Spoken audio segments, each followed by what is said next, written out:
Hey everybody, it's Anna. Time for our final card in this week's tarot story. So we end this week the way we began last week with the Four of Pentacles.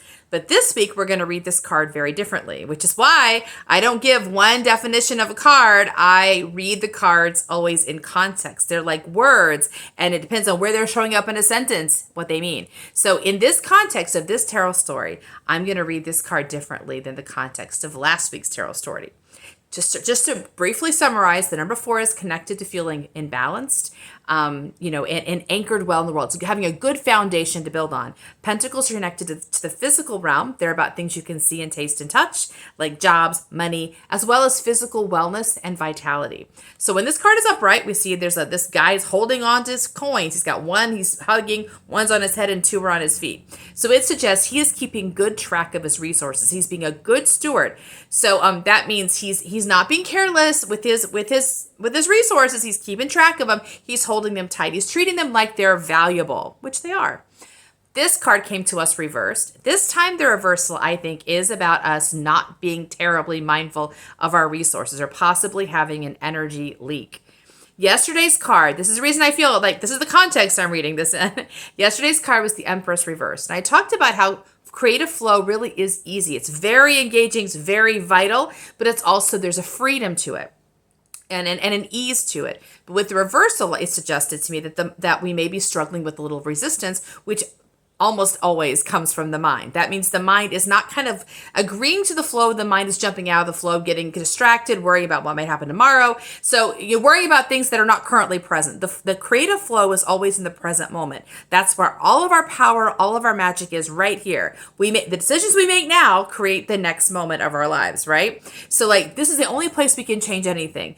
But when the mind jumps out of the present moment and jumps ahead, it's so when it does that, it's stepping out of power into powerlessness, which then creates anxiety and resistance. And basically that's energy we're losing from the creative flow at the time. And that's why we end up getting kind of sabotaged, slowed down, and feel frustrated. That's why often when we're in the creative process, we can get very frustrated because we're not able to stay in the flow.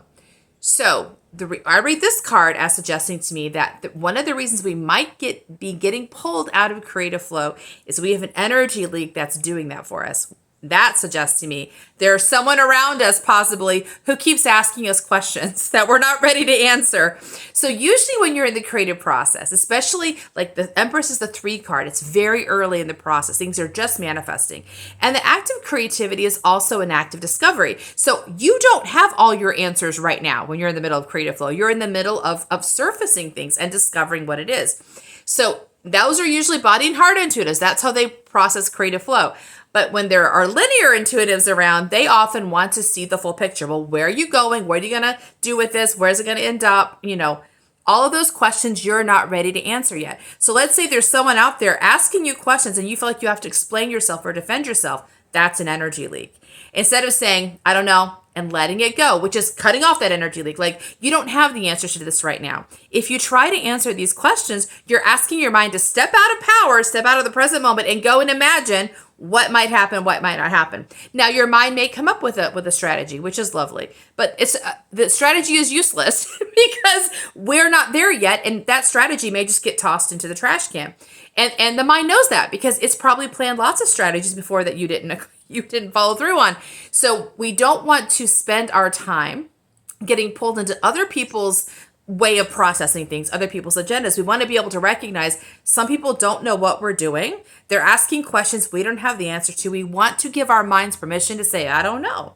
I remember recently I felt called to actually go purchase a new harp. I just suddenly out of the blue, I felt it. And I told my husband, I need to go. I already have a harp, but I was going to buy a lap harp. He said, what are you going to do with a lap harp? And I said, I don't know, but I know I need to go get it. So he said, okay. So being able to say, I don't have the answer yet, but I'm confident. Give me some time and it will become clear. And of course, it was clear. So give your mind permission to cut off these energy leaks. You don't have to explain yourself. You don't have to answer questions you're not ready for. Just say, I don't know, and let it go. That's our final card for this week. Bye.